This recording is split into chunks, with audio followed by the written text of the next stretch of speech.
네, 오늘 설교의 제목은 열매 맺는 삶입니다. 열매 맺는 삶. 제 방 창문에서 그 창문을 통해서 내다보면은 제가 살고 있는 아파트 동 바로 앞 동에 그 화단에 있는 모과나무 한 그루가 보입니다. 작년 가을에 이 모과나무에 엄청나게 많은 모과가 정말 주렁주렁 열렸습니다. 어찌나 모과가 주렁주렁 많이 열렸는지 제가 이제 그 창밖으로 내다보는 쪽에 이제 서서 보는 책상이 있는데 그 서서 이렇게 창밖을 보면은 지나가는 사람들이 다 그 모과나무를 한 번씩 이렇게 쳐다보고 가요. 너무 모과가 많이 열려 있어가지고. 그래서 제가 봤을 때는 뭐 평소에 모과에 대해서 뭐 그렇게 관심이 없는 사람들인 것 같은데도 모과나무에 모과가 그렇게 가득하게 열려 있는 거 보니까 너무 보기가 좋으니까 그냥 지나치지 못하고 대부분의 사람들은 그냥 한 번씩 쳐다보고 가는 거예요. 이제 저도 멀리서 그 나무를 바라보고 있는데 그 사람들이 지나갈 때 보면은 그냥 지나가는 사람도 있고 이렇게 주변을 한번 둘러본 다음에 그 등산 작대기를 가지고 꼭 그걸 하나씩 따려고 그렇게 애를 쓰는 사람들도 가끔 제가 범죄 현장을 목격하기도 합니다. 어쨌든 이제 그거를 보면서 이게 사람들이 열매를 많이 맺는 이 모습을 보면 다 마음이 푸근해지고 참 행복해지는구나 이런 생각을 하게 되었습니다. 그리고 그 모과나무를 제가 바라보면서 제 마음에 나도 저렇게 열매 맺고 싶다 이런 소원이 제 마음에 생기더라고요. 그리고 이제 우리 교회 부평교회 성도 한 분 한 분 한 명 한 명이 다 저렇게 모과나무처럼 주렁주렁 열매가 맺히면 참 좋겠다.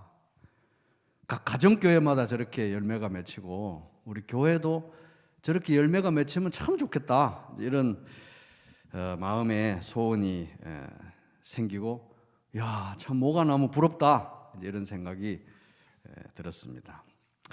그래서 이제 그렇게 모과나무처럼 우리 교회도 열매가 많이 맺히면 지나가는 사람들이 이 앞을 지나가다가 한 번씩 다 쳐다보겠죠. 뭐 예수님에 대해서 관심이 별로 없는 사람들도 여기는 어떻게 이렇게 나무에 이렇게 열매가 많이 맺혔나. 그런 교회가 되면 좋겠다는 생각을 했습니다. 열매 맺는 삶은 사실은 이게 하나님의 뜻입니다. 하나님의 뜻. 거기 8절 한번 같이 읽어볼까요? 15장 8절 시작. 너희가 열매를 많이 맺으면 내 아버지께서 영광을 받으실 것이요 너희는 내 제자가 되리라. 그래서 하나님이 열매 많이 맺는 걸 기뻐하신다. 정말 바라신다. 우리 각자에게서, 우리 각 가정교회에서, 가정에서 또 우리 교회에게 열매가 많이 맺어지기를 정말 바라시고 맺어질 때 너무 그것을 기뻐하시고 영광 받으신다 하는 것입니다. 그리고 이제 열매를 많이 맺는 것은 하나님께서 특별히 예수님께서 우리를 제자로 부르신 그 부르심의 목적이기도 합니다. 그래서 우리 16절 같이 천천히 한번 읽어볼까요? 시작.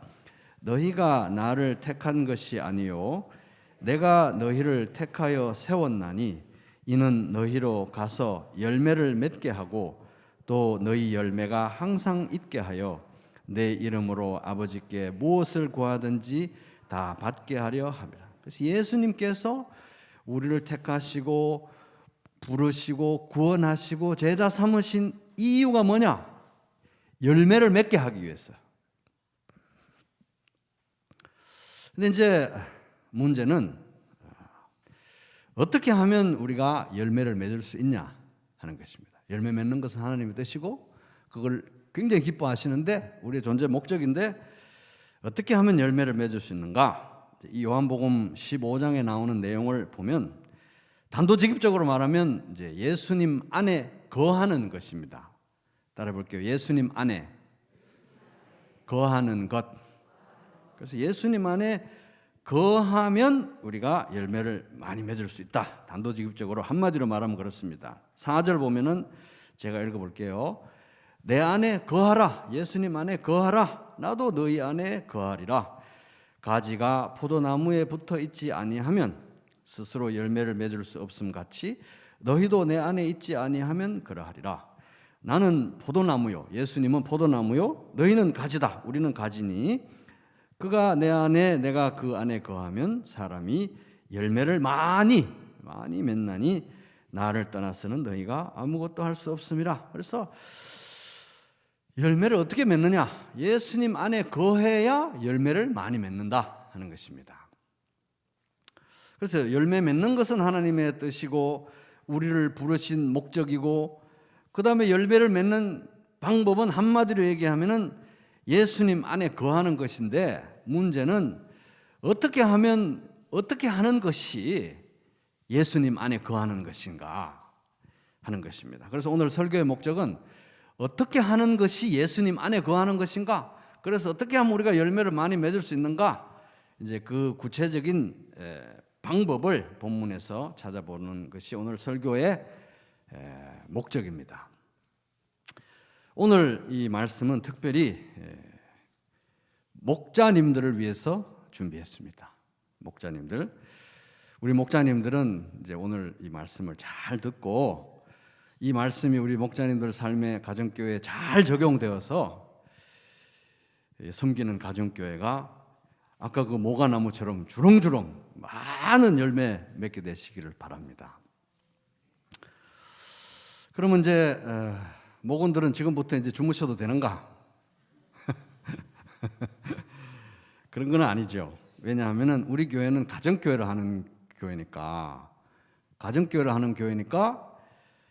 우리 교회의 제자 훈련의 목적, 우리 교회의 제자 훈련의 최종 상품, 최종적인 열매는 목자입니다. 목자.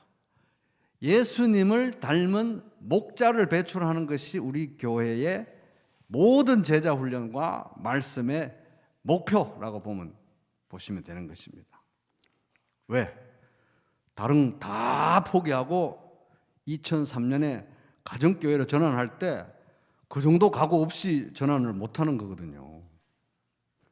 엄청나게 포기한 게 많습니다. 그죠? 가정교회 때문에. 그래서 목표는 모두가 다 이 목자가 되는 것인데, 그래서 예를 들어서 뭐 그냥 쉽게 생각하면 하나님이 전도의 문을 여셔가지고 오늘 갑자기 예배 중에 영적으로 다 죽어가는 사람들이 우리 숫자보다 더 많이 확 몰려왔어요. 자, 그럼 누가 돌봐야 됩니까? 1번 박 목사 혼자 다 돌봐야 된다. 2번 목자들만 돌봐야 된다. 아니면 모두가 다 나서야 한다. 3번이죠. 그래서 모두가 다 목자가 돼야 되는 거예요. 그래서 오늘 이제 말씀은 현재 목자이거나 목자가 되셔야 되는 모든 분들이 들으셔야 되는 말씀입니다. 그래서 이제 설교 중간에 제가 목자님들을 지칭하면서 이러시기 바랍니다, 저러시기 바랍니다 하면 우리 목자 잘 듣고 있나? 이러지 마시고 같이 아멘 하셔야 되는 거예요. 자기한테도 해당되니까. 자, 열매 맺는 삶의 비결 첫째 따라해 보겠습니다. 가지치기. 자, 2절 제가 읽겠습니다. 2절. 무릇 내게 붙어 있어 열매를 맺지 아니하는 가지는, 죽은 가지는, 생명이 없는 가지는, 구원받지 못한 가지는 아버지께서 그것을 제거해 버리시고, 붙어 있으면 뭐합니까? 그죠? 제거해 버리셔야죠. 무릇 열매를 맺는 가지는, 살아있는 가지는, 생명 있는 가지는, 구원받은 가지는 더 열매를 맺게 하려 하여 그것을 깨끗하게 하시느니라. 아버지 하나님께서. 그래서 생명이 없는 가지는 제거해 버리셔서 땔감으로 쓰시고, 포도나무를 농부가 생명이 있는 가지는 깨끗하게 한다 하는 것입니다. 자, 여기서 깨끗하게 한다라고 번역된 헬라어 단어는 카타이로라는 단어인데, 가지치기 하다, 전지하다, 가지치기 하다, 전지하다 이런 뜻입니다. 그러니까 구원받은 자녀는 하나님께서 반드시 뭘 하신다? 가지치기를 반드시 하신다는 것입니다. 그래서 가지치기를 안 하고 계신다? 생명이 없는 거예요. 생명이 있는 가지는 다 가지치기를 다 하시기를 원하고 하고 계십니다. 우리가 이제 거부해서 그렇지 사실은 가지치기를 무조건 하시게 돼 있어요. 왜? 열매를 더 많이 맺기 위해서 그렇다는 것입니다. 인간에게 적용하면 우선순위를 정리하신다 하는 것입니다. 우선순위를 정리하신다. 옆 사람에게 우선순위를 정리하십니다.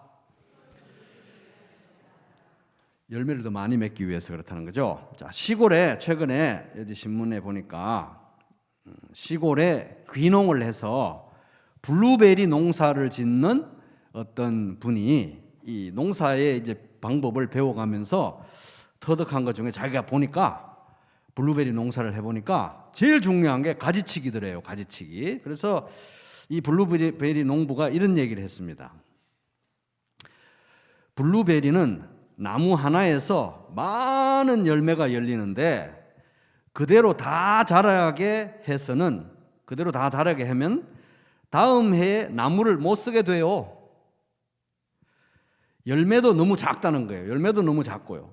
상품성 있는 커다란 굵은 블루베리를 생산하려면 열매가 손대지 않고 뒀을 때, 그러니까 가지치기 안 하고 뒀을 때 절반 정도 나올 걸 예상하고 다 잘라내야 된다는 거예요. 절반. 가지치기를 다 해야 된다는 거예요. 그래야 상품성 있는 좋은 블루베리가 열린다. 그러니까 좋은 열매를 맺으려면 제일 먼저 뭘 해야 된다? 가지치기를 해야 된다는 거예요. 이게 농사의 법칙입니다. 가지치기를 안 하면 좋은 열매를 맺을 수가 없는 거예요. 그러면 이제 가지치기라는 결국 이제 우선순위의 정리인데 우리 인간으로 해당하면 뭐 하나님이 우리 가지친다고 손발을 자를 수는 없는 거 아닙니까? 그죠? 우리에게 해당하면 삶의 우선순위의 정리인데 우선순위의 정리는 누가 하기를 원하신다? 하나님 아버지가 하기를 원하시고 하나님 아버지가 하시는 거예요. 그러니까 우리가 삶의 우선순위를 정리하고자 하시는 하나님의 음성, 호서가 이 가지는 쳐라, 안 되겠다. 호서가 여기도 쳐라, 얘는 제가 좀 갖고 싶은데 쳐라, 쳐. 이 음성에 또 인도하심에 순종해야 되는 것입니다. 열매를 맺고 싶으면 너희는 먼저 그의 나라와 그의 의를 구하라. 그리하면 이 모든 것을 너에게 더하시리라. 그래서 우리 목자님들, 우리 다른 분들도 우리 목자 잘 듣고 있나 이러지 마시고 잘 들으세요. 목자님들, 우리 목자님들 가정교회에 최고 우선순위를 두시기 바랍니다. 돈을 버는 것도 가정교회를 위해서 버시기 바랍니다. 우리 목자님들. 직장 생활도 가정교회를 위해서 하시기 바랍니다. 공부하는 것도 가정교회를 위해서 하시기 바랍니다. 다른 거 다 하다가 시간 남아서 하나님 제가 가정교회 좀 해볼게요 이러면 안 된다는 것입니다. 가정교회는 굳이 비교하자면 주님의 밭입니다. 주님의 밭.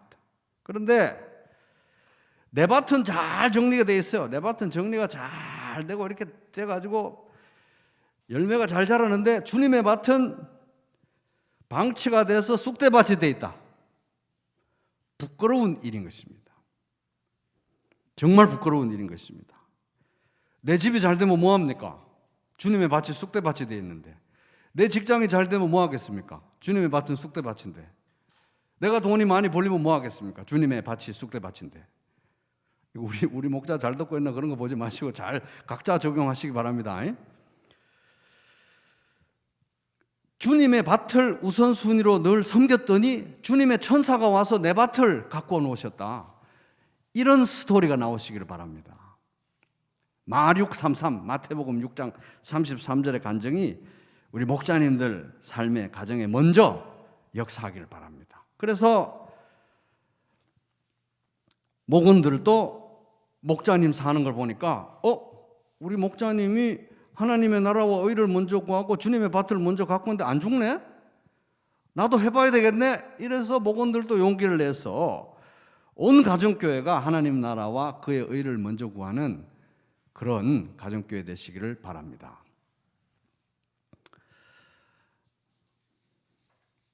그래서 우리 목자님들은 가정교회를 딱 중심에 놓고 모든 삶의 영역에서 우선순위가 정리정돈되시기를 꼭 바랍니다. 자, 둘째, 열매 맺는 삶의 비결 따라 보겠습니다. 말씀. 자, 7절 같이 읽어볼게요. 시작. 너희가 내 안에 거하고 내 말이 너희 안에 거하면 무엇이든지 원하는 대로 구하라. 그리하면 이루리라.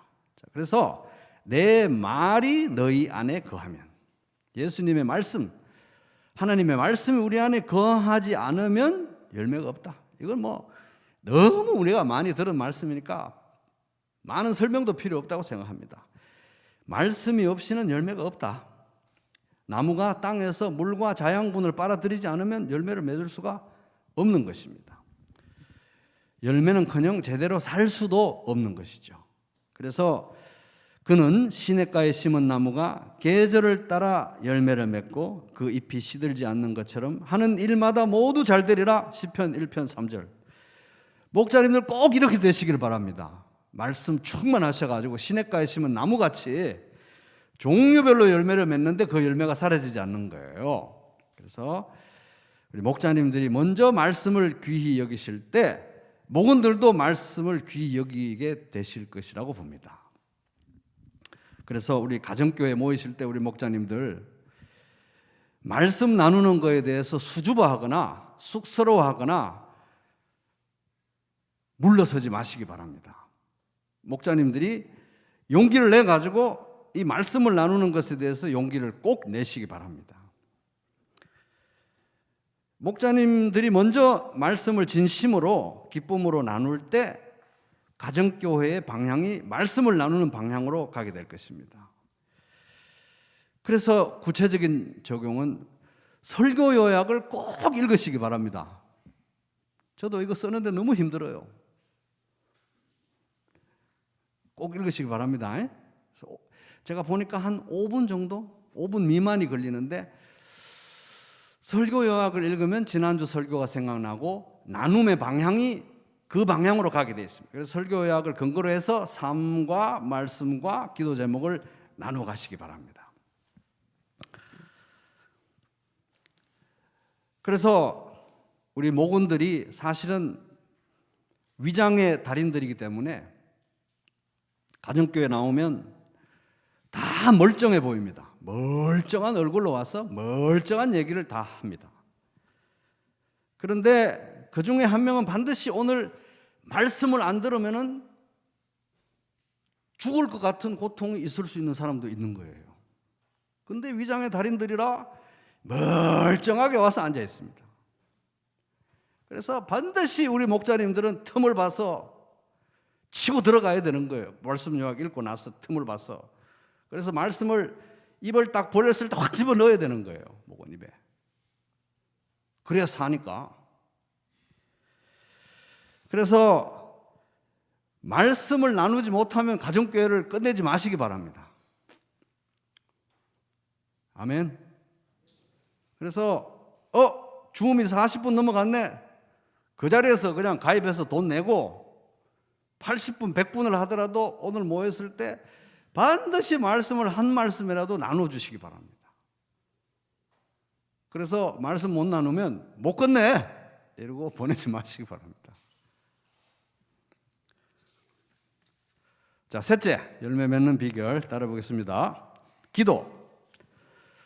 자, 7절 다시 한번 읽겠습니다. 시작. 너희가 내 안에 거하고 내 말이 너희 안에 거하면 무엇이든지 원하는 대로 구하라. 그리하면 이루리라. 자, 16절은 제가 한번 읽어보겠습니다. 너희가 나를 택한 것이 아니요 내가 너희를 택하여 세웠나니 이는 너희로 가서 열매를 맺게 하고 또 너희 열매가 항상 있게 하여 이런 모든 것들의 취지가 뭐냐? 내 이름으로 아버지께 무엇을 구하든지 다 받게 하려 합니다. 기도 가운데 이런 것들이 이루어지는 것이 나의 의도다, 뜻이다 하는 것입니다. 그래서 기도가 없으면 열매가 없습니다. 자, 따라 보겠습니다. 기도 없으면 열매 없다. 옆 사람에게도 한번, 기도 없으면 열매 없습니다. 기도를 안 한다는 거 뭡니까? 구체적으로 열매에 대해서 하나님을 의지하지 않는다는 거예요. 하나님을 의지하지 않는데 하나님이 열매를 주시면 자기 능력으로 맺어졌다고 될 거 아닙니까? 그죠? 그래서 열매에 대해서 구체적으로 기도해야 되는 것입니다. 구체적으로. 여러분, 구체적으로 목자님들 기도하시기 바랍니다. 그래서 목은 한 명 한 명의 이름을 불러가면서 김개똥 형제가 주여 열매 맺게 하여 주시옵소서. 김모모 자매가 열매 맺게 하여 주시옵소서. 구체적으로 여러분 목원들에 대해서 기도하시기 바랍니다. 그리고 VIP 명단을 작성을 하는데 가정교회 VIP는 100명도 되고 200명도 좋습니다.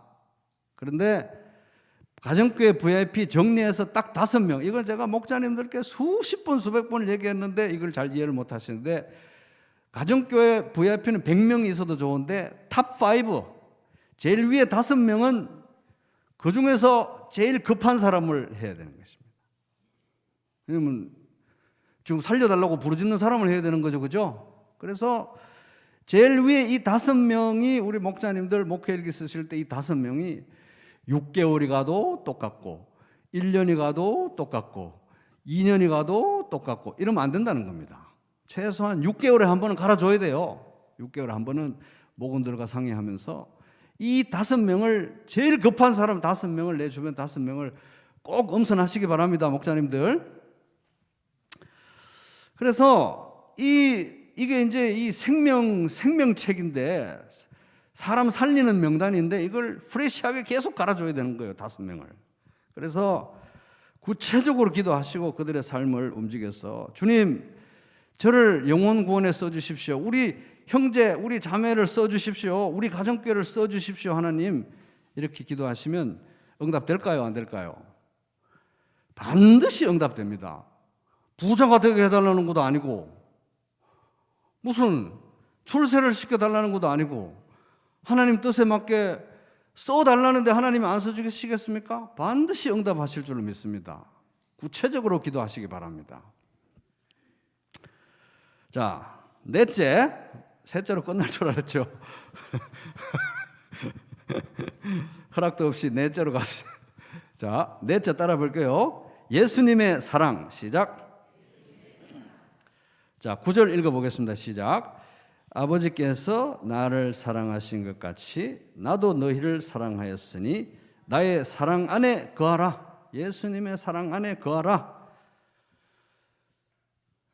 사랑 안에 거해야, 예수님의 사랑 안에 거해야 열매 맺을 수 있다.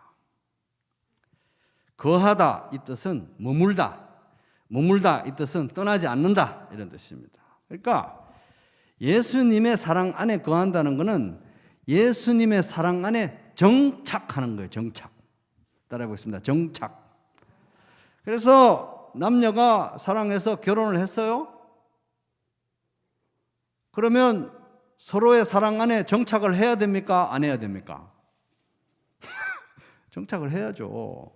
서로의 사랑 안에 정착을 못하고 결혼을 해놓고도 서로의 사랑 안에서 충분히 만족을 못하고 이리 눈 돌리고 저리 눈 돌리고 이러면 안 된다는 것입니다. 그 안에서 불만족하고 다른 데 눈 돌리고 다른 데서 만족을 찾으려고 하면 안 된다는 거예요.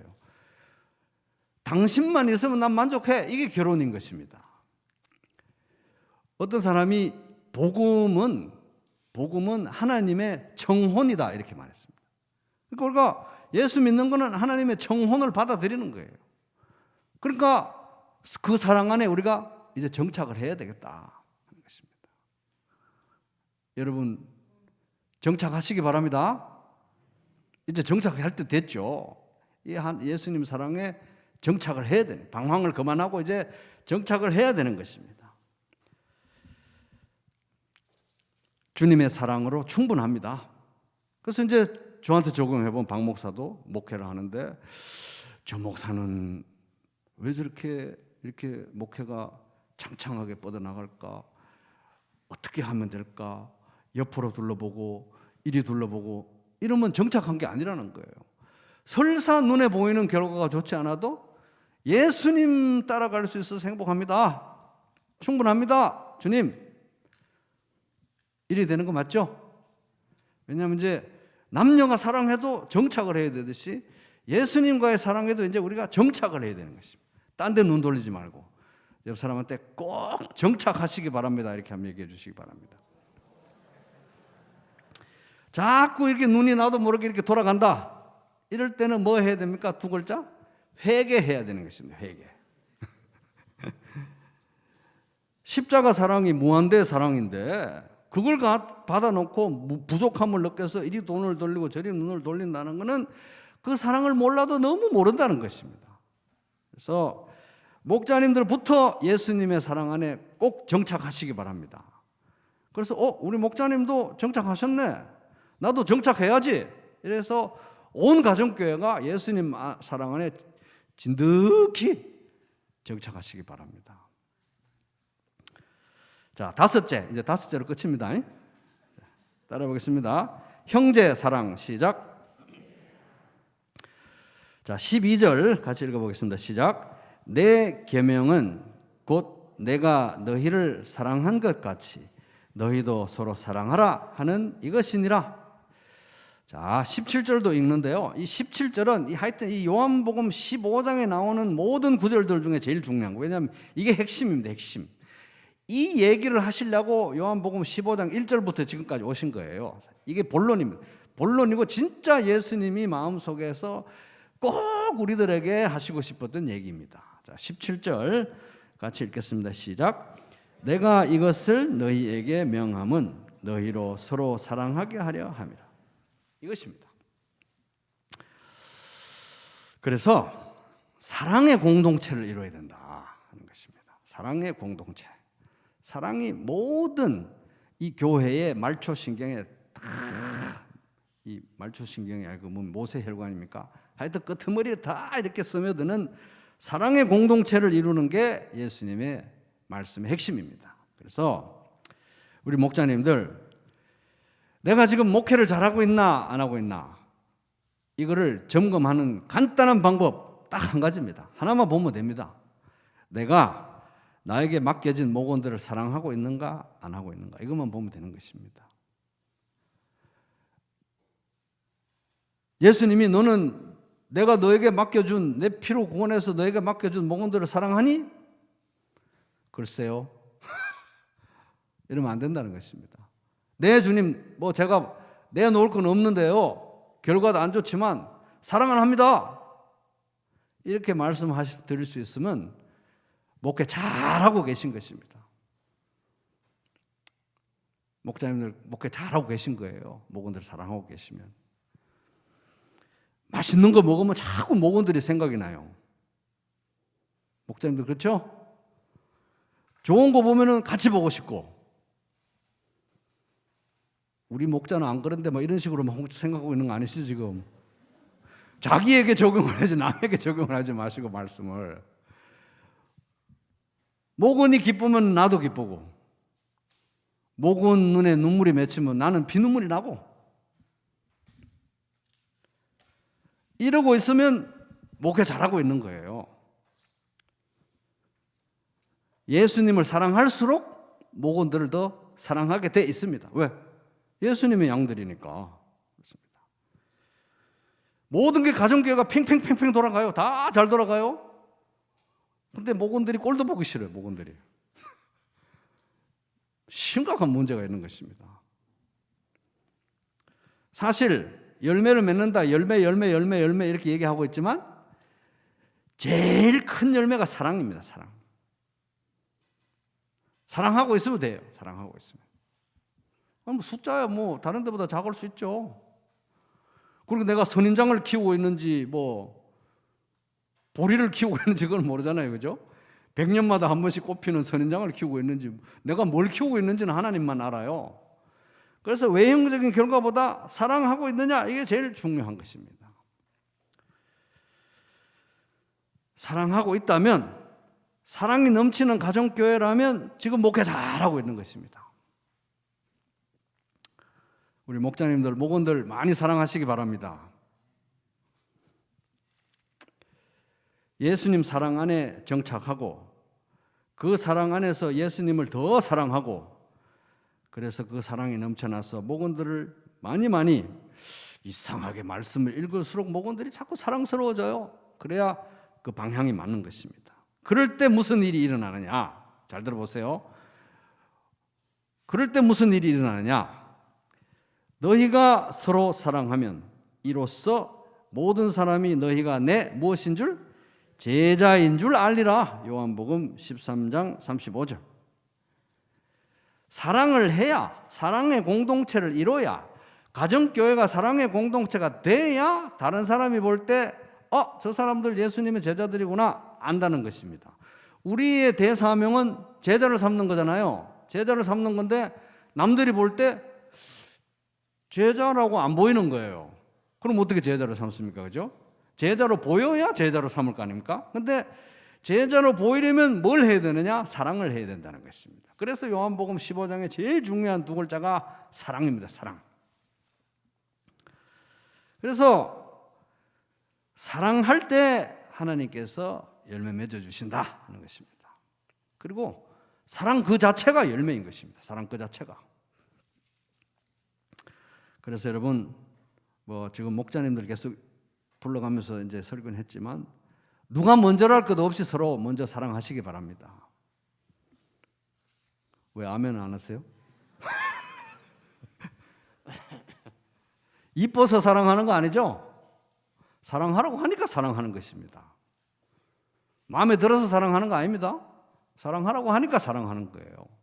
예수님이 우리를 먼저 사랑하셨기 때문에 사랑하는 것입니다. 그래서 오늘 말씀의 교훈을 한마디로 요약하면 따라 보겠습니다. 따라가는 삶. 시작. 열매 맺는 삶은 뭐냐? 한마디로 말하면 따라가는 삶이다. 이거 따라가는 삶. 예수님 안에 거하라. 이건 분명히 성경적인 개념인데 이게 너무 많이 오해가 되고 있어요. 예수님 안에 거하라고 하니까 거하다, 머무르다 이러니까 이게 굉장히 소파에 앉아 있는 것 같은 그런 기분이 들면서 나도 의인, 당신도 의인, 나 구원 받았네, 너 구원 받았네 이러면서 가만히 앉아 있는 것처럼 이렇게 생각을 하는데 그게 아니라는 거예요.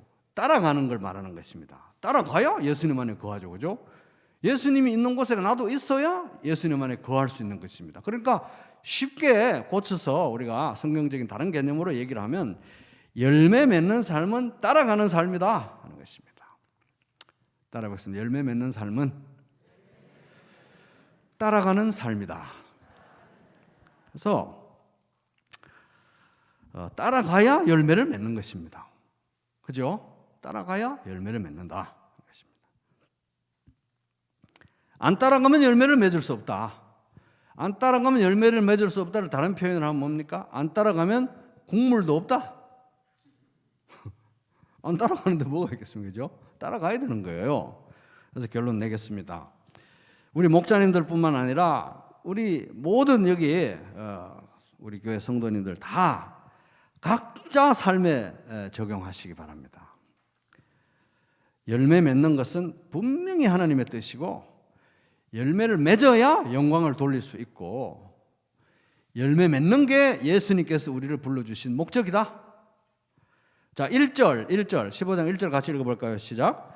나는 참 포도나무요 내 아버지는 농부라. 여기서 나가 누굽니까? 예수님이죠. 예수님은 참 포도나무다. 이 말은 뭡니까? 지금까지 있었던 포도나무는 다 가짜 포도나무였다는. 옛날에 구약에는 이스라엘이 포도나무로 비유되는데 지금까지 이 포도나무는 다 이게 실패를 하고 하나님이 원하시는 열매를 못 맺었는데 내가 예수님이 진짜 포도나무다. 최상품 포도나무다. 열매를 안 맺을래야 안 맺을 수 없는 진짜로 참말로 좋은 포도나무다 이거예요. 그러면 그걸 가꾸는 농부는 누굽니까? 하나님 아버지죠. 그러니까 하나님 아버지가 가꾸고 제일 프로페셔널한 하나님 아버지가 가꾸고 제일 좋은 포도나무이기 때문에 여기에 있는 가지는 자, 1번 열매를 맺는 것이 비정상이다. 2번 열매를 안 맺는 것이 비정상이다. 안 맺는 것이 비정상이다. 안 맺을래야 안 맺을 수가 없다는 것입니다. 그래서 우리가 해야 될 일은 첫째는 열매를 거부하지 말아야 돼요. 싫어요, 하나님. 열매 맺는 거 싫어요. 싫어요. 구원의 공식으로만 알고 나 구원 받았네, 너 구원 받았네 하고 안 따라갈래요. 열매 싫어요. 이러면 안 된다는 것입니다. 여러분, 열매를 거부하지 마시기 바랍니다. 예수님 따라가야 되는 거예요. 생명의 원천이신 예수님 따라갈 때 열매를 맺어주고 열매를 맺는 게 가장 행복한 삶이다 하는 것입니다. 자, 11절도 같이 읽어보겠습니다. 시작. 내가 이것을 너희에게 이름은 내 기쁨이 너희 안에 있어 너희 기쁨을 충만하게 하려 함이라. 그래서 열매 맺는 거 너무 기쁜 일이다. 예수님의 기쁨이 우리 안에 넘치는 일이 되기 때문에 열매 맺는 건 너무 행복한 일이다. 열매를 꼭 맺어야 되고 열매를 안 맺는 게 비정상이고 열매를 거부하지 말아야 되는데 열매 맺는 건 너무 행복한 일이다. 기쁜 일이다. 이게 안 기쁘면 도대체 뭐가 기쁘냐는 거예요. 그래서 가정교회마다 열매가 가득하고 그래서 목자 목은 할 것 없이 전부 다 예수님의 기쁨이 가득 넘치는 그런 하루하루가 되어서 하나님께 많은 열매로 큰 기쁨과 영광을 돌려드리는 우리 성도님들 또 가정교회 또 우리 부평교회 되기를 주님의 이름으로 축복합니다.